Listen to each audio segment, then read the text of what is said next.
Buenas noches, mi nombre es Katia Arjona. Sean todos bienvenidos al conversatorio Obras de la escritora Mackenzie, Distribuidora Lewis. Pónganse cómodos y recuerden que los micrófonos y los mensajes solo se habilitarán por parte del equipo técnico cuando sea necesario. Las preguntas pueden ser realizadas en el espacio que encontrarán abajo de su pantalla para ser atendidas por el moderador. Nos encontramos en el Salón Tejeira y el conversatorio tendrá una duración de 50 minutos. Por otro lado, se les recuerda que esta actividad se está transmitiendo en vivo por YouTube. No olvides que tienes dos modalidades de poder visitar nuestros stands. La primera es a través de nuestra plataforma en 3D y también lo puedes hacer de manera directa buscando la sección de stands en nuestro menú. Sin más, cedo la palabra al moderador y disfruten de la actividad.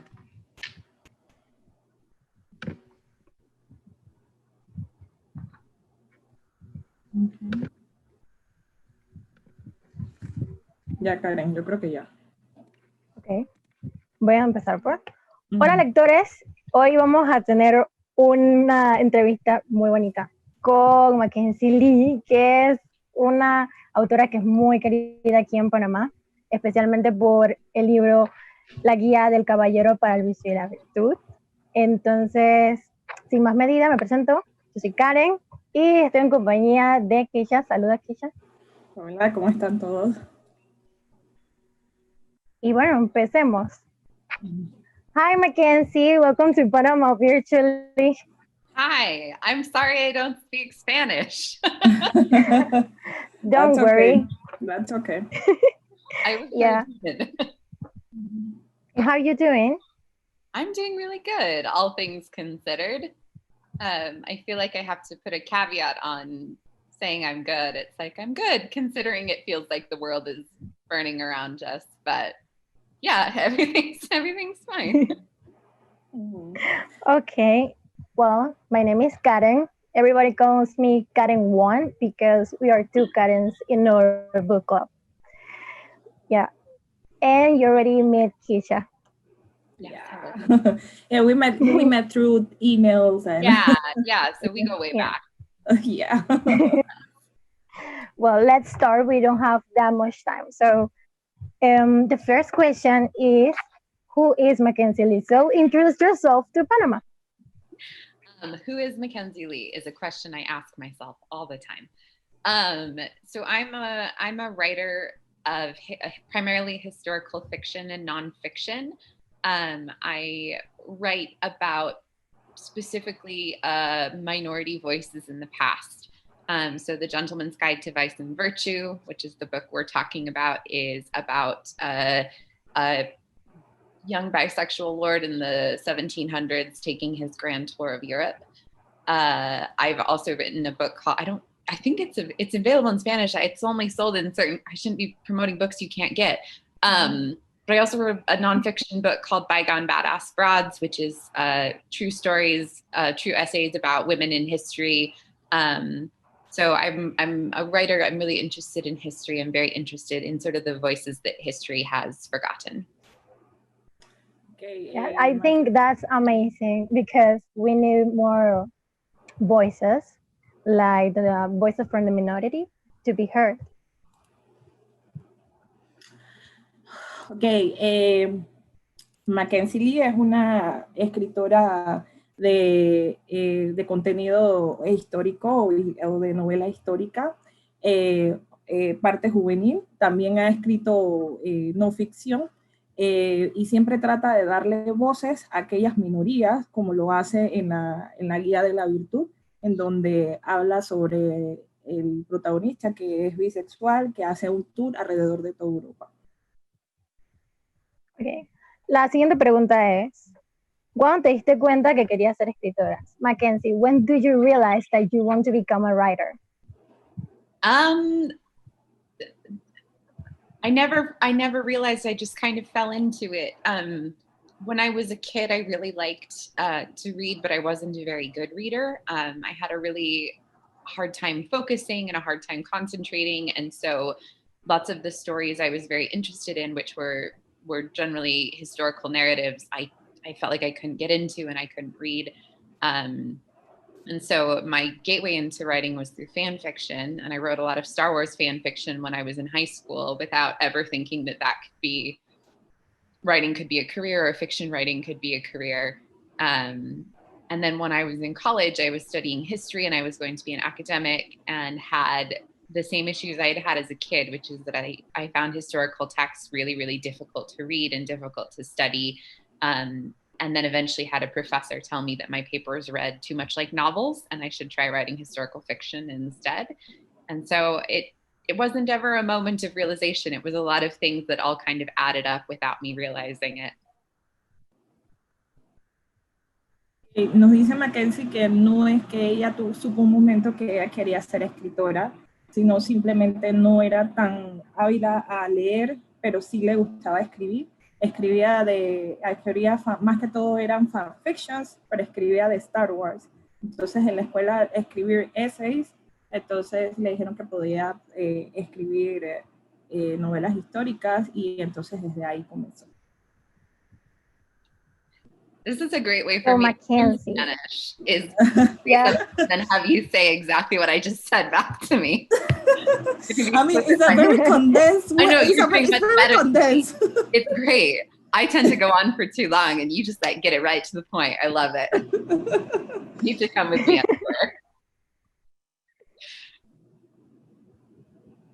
Ok, la siguiente pregunta es, el libro más popular de Mackenzie en Panamá es La Guía del Caballero para el Vicio y la Virtud. ¿Cómo llegó la idea a ella y cómo hizo para hablar de tantas locaciones? Mackenzie, the most popular book here in Panama, like your book, that your most popular book is The Gentleman's Guide to Vice and Virtue. Tell us about it. Like, I know it has too many locations, and how do you write it, because it has too many locations? How was that? So it's a historical novel. Like I said, it's about a young man in the 1700s who's taking his grand tour of Europe, and this was a thing young rich white men in Europe did in the 17 and 1800s, where if you just had a couple of years where you were sort of waiting for your dad to die so you could take over the family estate, you would kill time by taking these incredibly opulent, extravagant trips across Europe.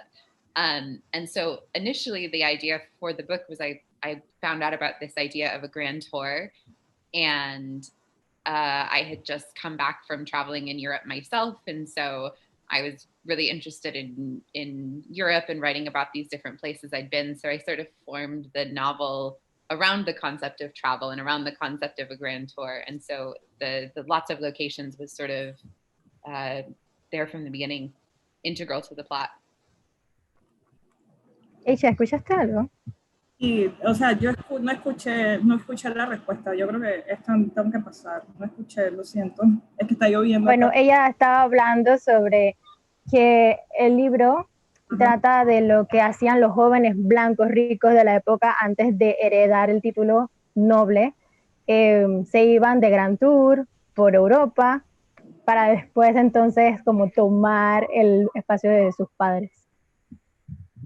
Okay, sorry. It's just that it's raining here and I didn't hear. Oh it. no. Yeah, it's raining season. Here. Okay, next question.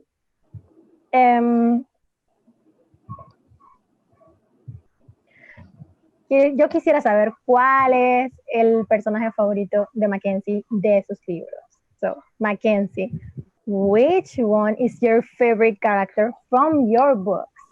My favorite character is Monty, who's the main character in Gentleman's Guide, because mine too.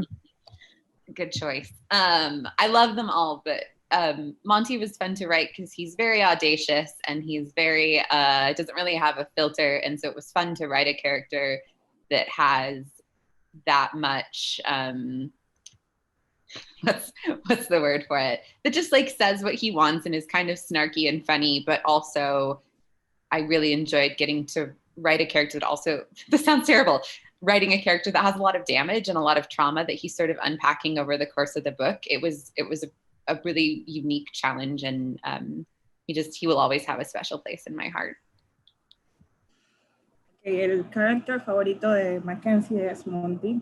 de por sí le gusta porque es una persona muy viva y una persona que no tiene filtro y dice lo que piensa, y adicional, él también cree que por el hecho de ser una persona que tuvo mucho trauma y tiene daño, y tuvo un pasado algo doloroso, fue todo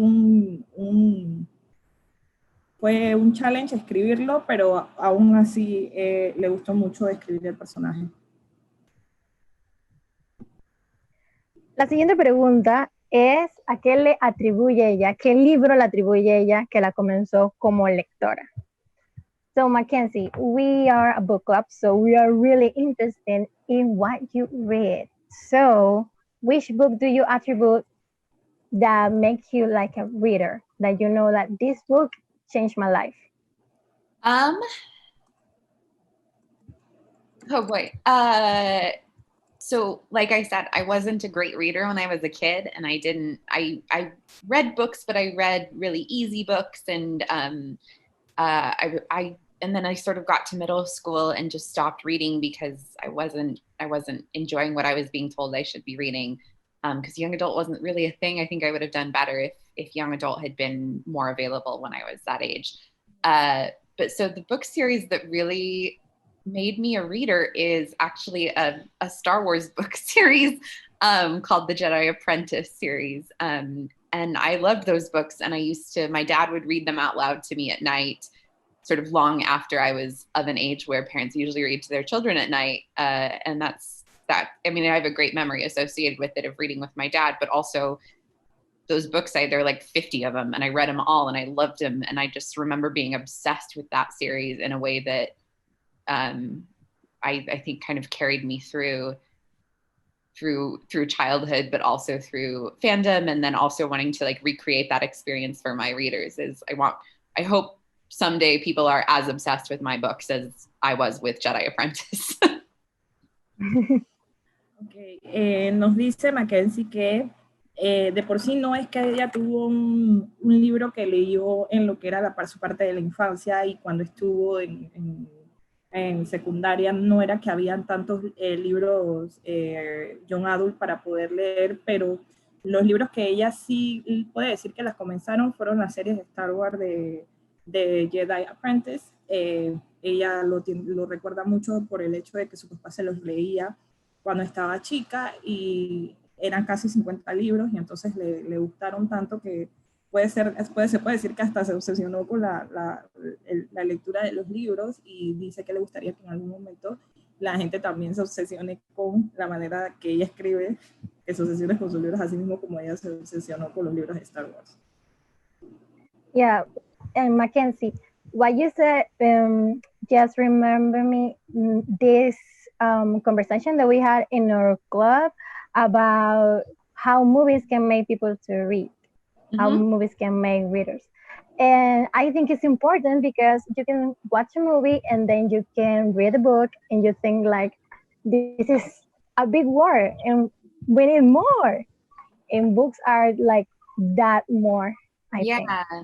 I think movies and television shows too, because there's so many great television shows right now, can also just fine tune an appreciation for storytelling. In a way that then makes books feel more accessible. I'm very pro any kind of media you like that's what you should be consuming. I feel like when I was a kid, everybody was like, turn off the TV and go outside and read a book. And now it's sort of like, do whatever makes you happy. Like there's great TV out there that's teaching people to love stories and making people want to write, and like, go for it.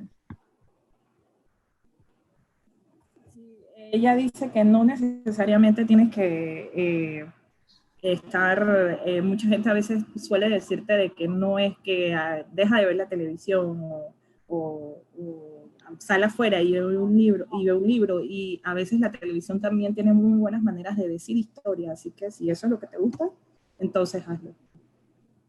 Okay, next question.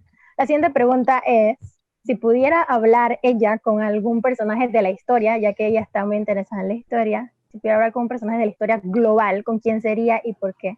Mackenzie, if you could talk to a character in global history, which would it be and why? That's such a hard question. There's so many people I would want to talk to, if only to ask them what really happened. Like, one of my favorite women in history is a woman named Loma Pan, who was a swordswoman, opera singer, professional, dramatic, bisexual woman in the 1600s in France. And we have a great detailed account of the beginning of her life. And then when she turned around 30, she just kind of disappeared from history. So there's so many people I want to talk to just to know, like, what happened to you? Like, what did you do? But if I had to pick one person, I think I would pick Mary Shelley, who's the author of Frankenstein. Frankenstein is one of my favorite books. My first book, the first book I wrote and published, which is coming out in Spanish pretty soon, is called This Monstrous Thing, and it's actually a reimagining of Frankenstein. And so Frankenstein was really crucial for me as a writer. Like, it was a text that I ended up interacting with very directly in my work. And Mary Shelley's life is really interesting. And she was someone because she wrote Frankenstein when she was like 18 and 19, and she was traveling Europe and just sort of felt out of her depth in the world. And I would love to talk to her. In spite of how different our lives are, she's somebody I've always felt sort of a like kinship across the ages with. And so she's somebody I think I would like to just, like, I'd have questions for her, but also I just kind of want to hang out with her. Ok, ella dice que, bueno, hay muchas personas que ella le gustaría conocer. Hay una cantante de ópera que fue en los años 1600, que era bisexual, y cuando tuvo 30 años simplemente desapareció, pero dice que en realidad más que todo le gustaría conocer a Mary Shelley, la autora de Frankenstein. Siempre ha tenido una fascinación por el libro. También va a escribir y va a salir pronto en español una reimaginación de la historia, y ella le gustaría saber en esos tiempos, cuando Mary Shelley escribió el libro, qué sentía y por qué escribió el libro. Así que más que todo le gustaría conocer a Mary Shelley. Yeah, I think Mary Shelley is like very important because, you know, Frankenstein make us like realize that the real monsters are humans. Mm-hmm. Yeah. It also was a book that really kicked off the sci-fi genre, as like it was really one of the first, if not the first, modern science fiction novel. And the fact that a young woman did that at the age of 18 in a society where young women were sort of very pushed down and repressed and silenced, I think is remarkable, and must have taken so much strength and so much courage and so much work. So maybe she would also have advice for me on just how to like ignore the haters and keep going. Bueno, aquí ya no va a poder traducir, así que lo que dice Mackenzie es que ella opina que sí es muy importante Mary Shelley, y que Mary Shelley se destacó en una época en la que las mujeres no podían destacar, que escribió Frankenstein a sus 18 y 19 años, y que le parece increíble, y que quizá tenga muchos consejos para ella sobre cómo lidiar con los haters. Ok, la siguiente pregunta es, ¿cuál fue el último libro que leyó? Mackenzie, what was the last book you read? The last book I read was Harrow the Ninth by Tamsin Muir, which is a sequel to Gideon the Ninth, which is a very, very weird sort of epic sci-fi irreverent masterpiece about like lesbian necromancers in space and murder and bones and aviator sunglasses. They're these very weird, very voicey sci-fi novels. And I think the author is absolutely brilliant. They're so unique. They're like nothing I've ever read before. Can you say the name of the book again? So the first one in this series is called Gideon the Ninth. The second one is Harrow the Ninth. Well, Mackenzie habla de que está leyendo ahorita mismo le terminó de leer el segundo libro y que le gustó mucho, que es un libro donde hay estos personajes femeninos que son muy fuertes y que tiene bastantes cosas interesantes y como de ciencia, que está muy bueno. Así que ya saben, léanlo. Ok, La siguiente pregunta es, ¿qué hace Mackenzie Lee cuando no está escribiendo? Mackenzie, what do you do when you're not writing? When I'm not writing, I hang out with my dog a lot. I have a Saint Bernard dog, so she's 130 pounds. She's very large and takes up a lot of space, both literally and in my heart. So we go on hikes a lot and we walk a lot, and I just kind of lay on the floor with her sometimes. I like to watch movies. I like to watch television. I like fashion. I'm very into clothes. I probably online shop more than I should. And I love to play the piano, and I love music in general. So sort of a wide array of hobbies there, though I feel like most of my time I spend writing. Cuando Mackenzie habla sobre que cuando no está escribiendo, la pasa con su perro, que es un San Bernardo, y que le gusta ver muchas películas, que toca el piano, y que tiene muchos otros hobbies, pero bueno, como todos, ¿no? Que tenemos un montón de hobbies y a veces pues nos consumen todos los días. Ok, la siguiente pregunta es, ¿qué actor o libro la influenció a ella como escritora? Mackenzie, which book or author has influenced you as a writer? I mean, I kind of already monologued about Frankenstein, but that's really like, that's a big one for me. There's a fantastic young adult book called Codename Verity by Elizabeth Wein. I don't know if you have that translated into Spanish, but you should, because it's fantastic. And it's about Elizabeth? Oh, Elizabeth Green, I think. Elizabeth Wein, W-E-I-N. And it's great, and it's about women in World War II, and that was it's a historical novel, and that was a historical novel that was very formative in my thinking about how we approach narratives in history and who's telling the story, and how we can bring more minority voices into historical narratives without falling into anachronisms. Chicha, ¿escuchaste? Más o menos. I am so sorry about that. That's okay. No worries.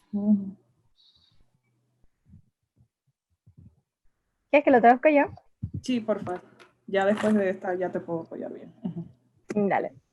Bueno, ella habló de este libro de Elizabeth Wein, ¿ya? Elizabeth Wein. Yeah. Ok. En este libro que la influenció mucho a ella y que habla sobre las minorías, y que si no lo tenemos en español, que deberíamos de tenerlo en español porque es muy bueno que lo leamos. Okay. Okay. The next one, and I think then we can answer some read question. Yes, we have a few questions. Yeah. Okay. Now, Mackenzie. Yes. Lo que le voy a preguntar es, ¿qué consejos tiene o qué tips tiene para alguien que quiera empezar como escritor? So, Mackenzie, do you have any tips for someone that wants to become a writer? So many things. I think my biggest advice for people who want to be writers is know that there isn't a right or wrong way to be a writer. There's no direct path. There's no one way. You don't have to go to school. You can go to school. You don't have to write every day. You can write every day. Like, there's so many, I really dislike people who give definitive answers as to like, here's how you become a real writer. Because I think there's just so many different ways to do it. The other thing I would say is finish what you start, because the biggest difference I think between people who want to be writers and people who are writers is that people who want to be writers have 50 novels on their computer that they've written the first page of, and then they got bored, or it got hard, or they got a different idea that seemed more interesting. So you have to develop a habit of completion and a habit of finishing what you start and seeing stories through to the end, because that's how you learn how to create a complete book and a complete story arc, and then to revise it. So know that there's not really a right way, and there's not a single path to becoming a writer, and then finish what you start. Those are my two pieces of advice. Ok, nos dice Mackenzie de que realmente para ella no hay una manera correcta para escribir. No es que hay un camino que sí debe seguir o no hay un camino que no deba seguir. Todo el mundo es diferente, no es que tengas que ir a una escuela, no es que tienes que escribir todos los días. Pero lo que sí tienes que hacer es termina lo que empiezas.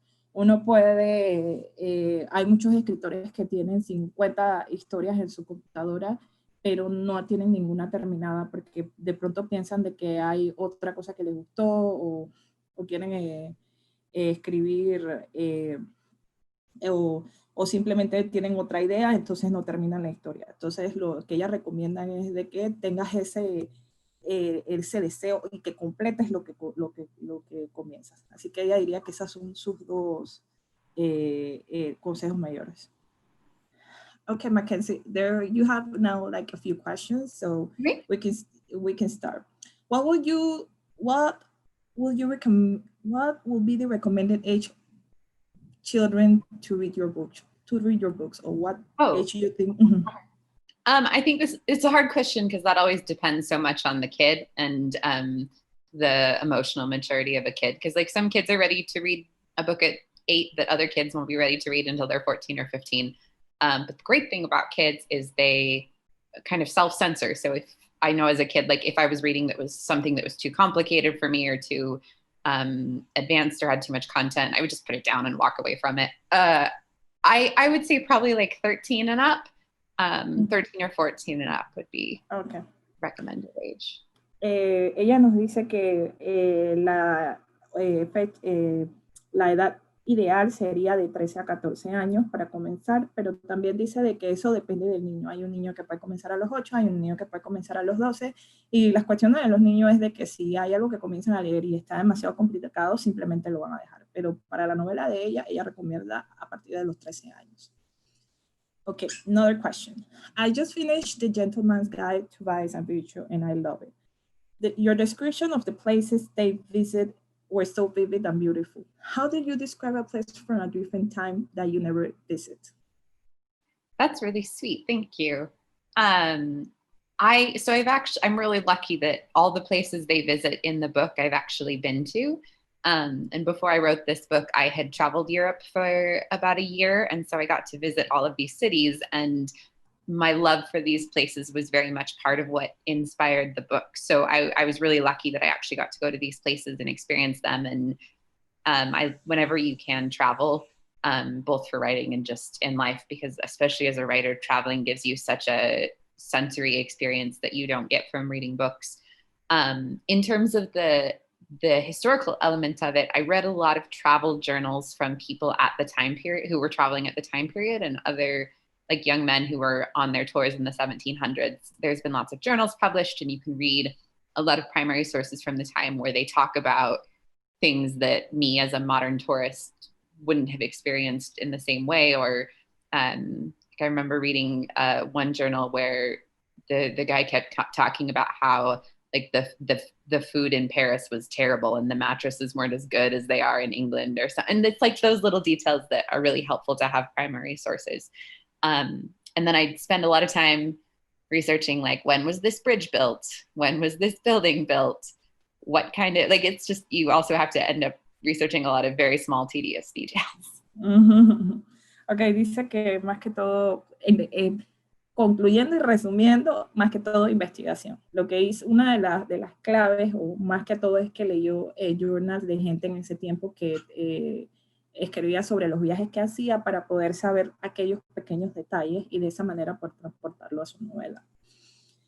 Okay, another question, Mackenzie. It was challenging writing about queer characters due to the fact that the historical homophobia and misunderstood of the LGBT community. I don't know if it was challenging. It was, I think the most challenging part was questioning both my own assumptions about LGBTQ history, and then also challenging readers and trying to still convince readers that, like, no, it's not anachronistic. This book is not anachronistic. Yes, I mean, it is in some ways, but like, yes, there were gay people in the 1700s, and yes, many of them were able to be out and live openly with partners and people they love. And so the most challenging part really was just sort of questioning and challenging our preconceived notions of LGBTQ history. I think we tend to think of progress in terms of any kind of minority representation or minority rights as being something that is constantly getting better, right? Like it's always getting a little bit better. When really it's something that goes up and down, and sometimes it's better and sometimes it's worse, and it's always sort of reacting to the current environment. And it's like that for queer people in history. And I also think that when we're talking about queer history, we don't grant queer people and the queer experience the same individuality that we do today. Like when we talk about being queer in America or queer in Panama, we say, you know, it depends on where you live. It depends on you, like what your experience as a queer person is. It depends on where you live. It depends on your socioeconomic station, your religion, your family, your gender. Like there's so many different things that influence it. But when we talk about it in history, we tend to make blanket statements about everybody who was in the LGBTQ community in the 1700s had the exact same experience, and it was all sad. So I didn't find it challenging to write about those things. I've found it most challenging to convince people that LGBTQ history is real and not something I made up. En resumidas Sorry, that was so long. No, I do understand that. Más que todo, lo que ella dice es de que para ella no fue difícil escribir sobre la comunidad, más lo difícil para ella fue hacerles entender o hacerles creer a la gente de que eso sí existía. Como todas cosas en la historia, había muchos altos y bajos. Entonces, mucha gente quizás en la historia no comprende o no entiende de que en esos momentos eso sí existía. Entonces, más que todo no fue un challenge escribirlo, más que todo sino es plasmarlo y que la gente lo creyera. Para ella fue eso. Okay, at what point did you decide to add the whole alchemy and mystery plot to the whole rich white boy goes on a journey with his love interest and sister? Was it something that you always thought to add, or did it develop organically while writing Monty and his friends? So my favorite kind of historical fantasy, which is what this book really is a heavy historical, like lots of historical truth with just sort of a dash of magic to it. Mm-hmm. And so in the book, there is sort of an element of looking for a magical artifact that has to do with alchemy. And I don't know if it was there from the very moment I conceived of the book, primarily because I made up a lot of the book on the fly. I didn't plot it ahead of time. I just kind of wrote what came to me. But I knew that I wanted to write about a quest for a magical artifact with it rooted in some truth. And so alchemy was a real scientific field for a long time. And in the 1700s, it was kind of just starting to fall out of fashion as a scientific field that was taken seriously, and particularly a medical field as well. And so it sort of was a natural fit when I was looking for something in the past that we have now disproved. But then I got to ask the question, like, but what if it was real? Okay. Lo que ella dice es de que ella cuando comenzó a escribir la historia, la comenzó a escribir, uno no es que tenía todo en un plot, o sea que todo lo tenía agendado de cómo lo iba a escribir, ella lo escribía a cómo le venía a la memoria, pero ella siempre supo que quería escribir un libro que fuera históricamente lo más posible cercano, pero que tuviera esa parte de la magia. Entonces la alquimia de por sí se sabe que en los años 1700 era algo que sí se creía y que había muchos estudios de eso, pero ya eventualmente ya sabemos de que se desmintió de que no era algo tan real. Así que más que todo esa era la idea, de escribir algo que tuviera algo de magia, pero que fuera veraz a la misma vez. Okay, the next question is, which was your inspiration to write The Gentleman's Guide to Vicious and Virtue? The main inspiration was that I had just traveled all over Europe for a year and was feeling very enchanted by all of these places I had gone. And then right after I came back, I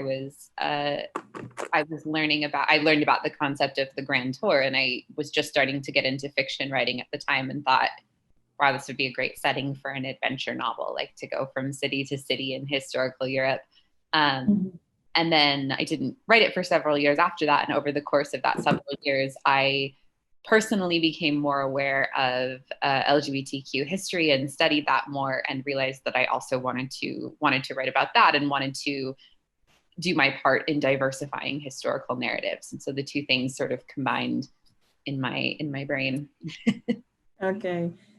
Lo que dice es que ella estuvo por un año viajando alrededor de toda Europa, y entonces también conoció sobre los Grand Tours o los viajes alrededor de toda Europa que se hacía, y aparte de eso comenzó a averiguar sobre la historia de la comunidad LGBT durante esos tiempos, y entonces quiso escribir sobre eso y unió ambas cosas, y bueno, aquí así nace lo que conocen como el libro. What was this inspiration behind Percy? So Percy is the sort of second main character in the book. He's the love interest for Monty, who's our main character, and he is a biracial teenager whose parents died when he was very young. His dad was a British soldier and his mother was a slave in the Caribbean, and his dad sort of brought him back to England and dumped him with his family, and then died. So Percy is raised as a young Black man in this in the very white upper echelons of English society, and has sort of a unique experience because of that. So part of my inspiration for Percy was a very real person in history whose name was Dido Elizabeth Bell. And she was a woman who was, she had a white father and a African mother, and she was raised by an aunt and uncle alongside their white daughter. And there's a fantastic film about her called Belle, starring Gugu Mbatha-Raw, who's just a brilliant actress. And I saw this film several years ago when it first came out, and as a white woman had never really considered, like, oh my gosh, there were probably Black people in Europe in the 1700s. And that's like a kind of embarrassing oversight on my part. But when we learn about that time period, it's so white, and we don't talk about these large communities of Black and biracial people that existed, especially in England, because when you're bringing, when you're bringing large quantities of slaves over from Africa, like, you're going to get mixed race people. And so I'd never thought about sort of mixed race and Black communities in England at the time, which was kind of embarrassing.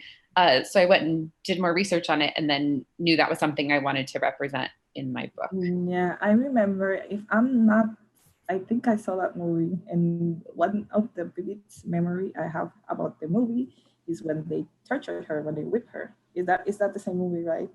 I think I can't remember if that happens in the movie. The moment I always think about in that movie is when she's like a society lady, and they go to London. Yes. Her white maid, or her white sister, excuse me, and they're staying with a friend, and she has a Black maid for the first time in her life.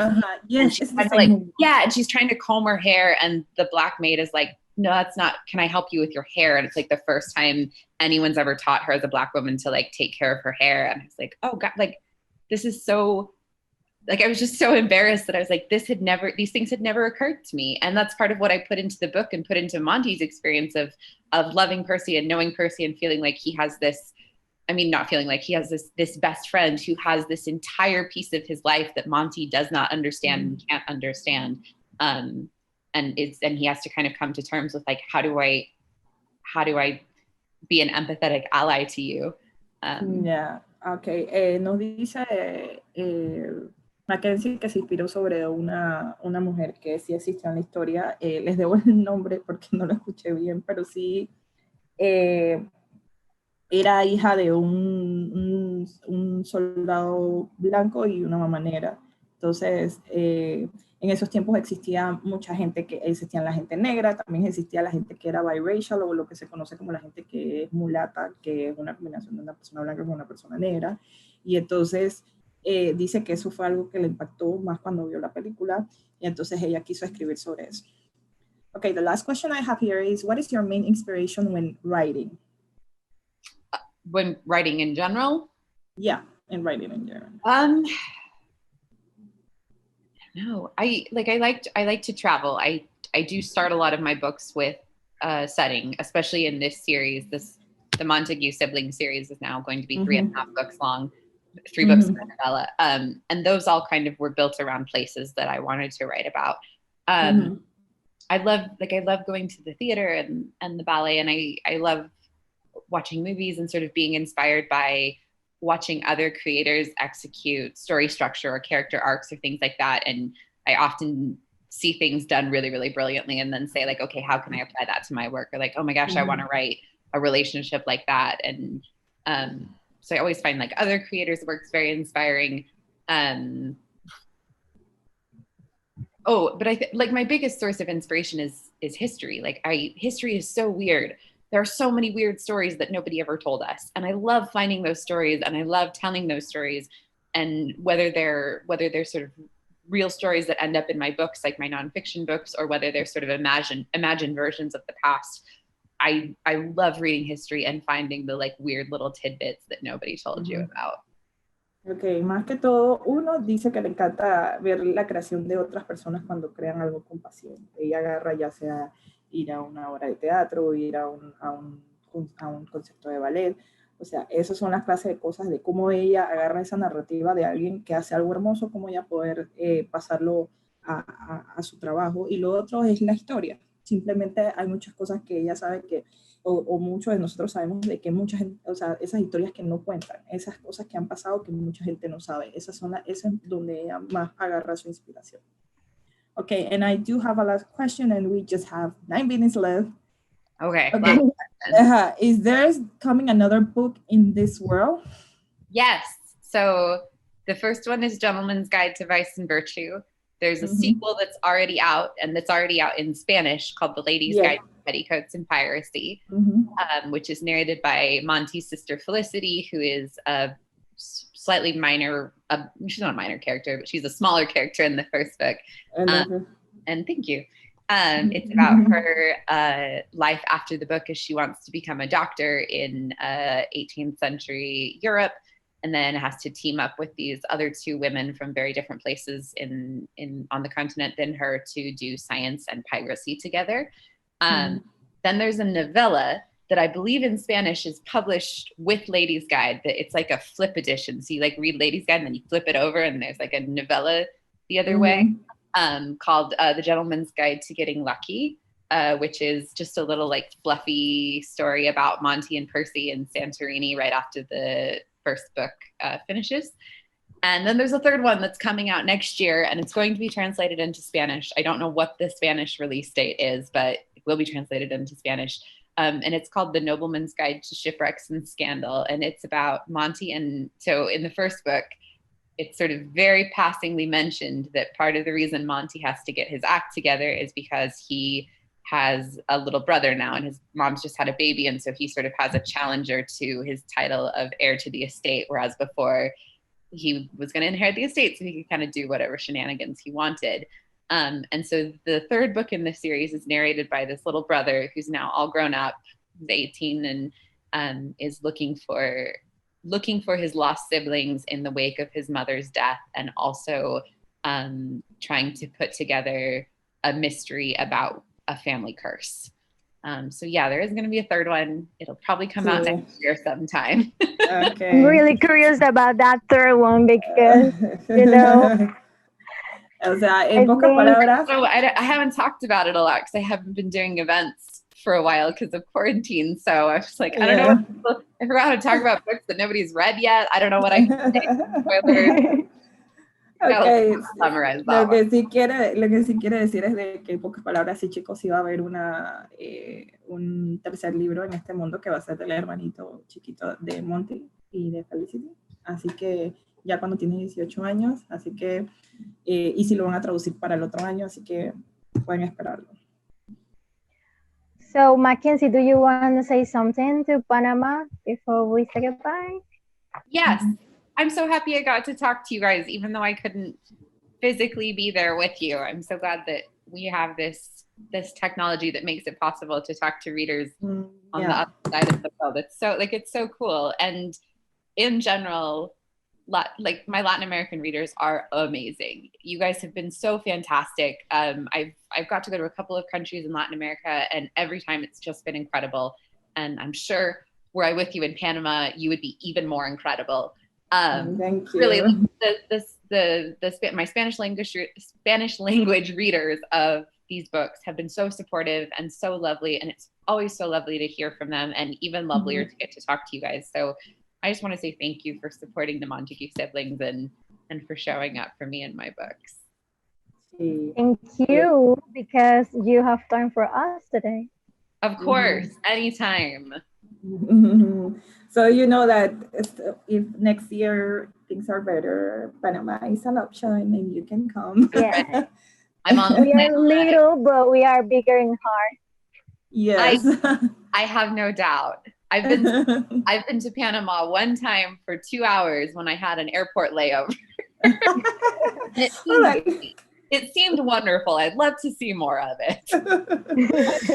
Okay, well, chicos, bueno, antes de que terminemos, porque ya solo faltan 5 minutos, pero sí queremos anunciarlo, gracias a Grant Morrison estaremos regalando el primer libro de Mackenzie. Y cómo pueden participar para poder ganarse este libro es fácil.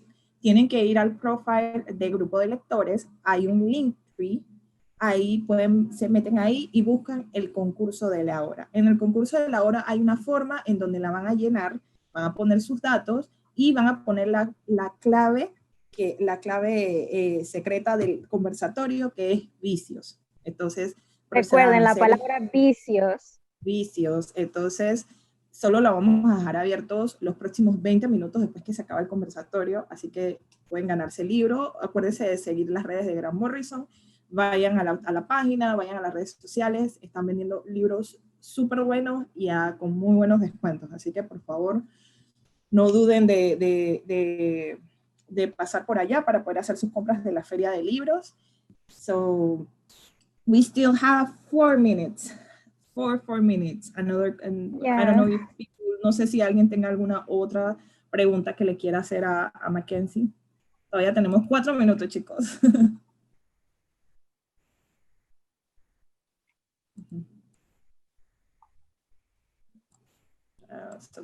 So, okay, Mackenzie, have you think of writing something contemporary, something actual?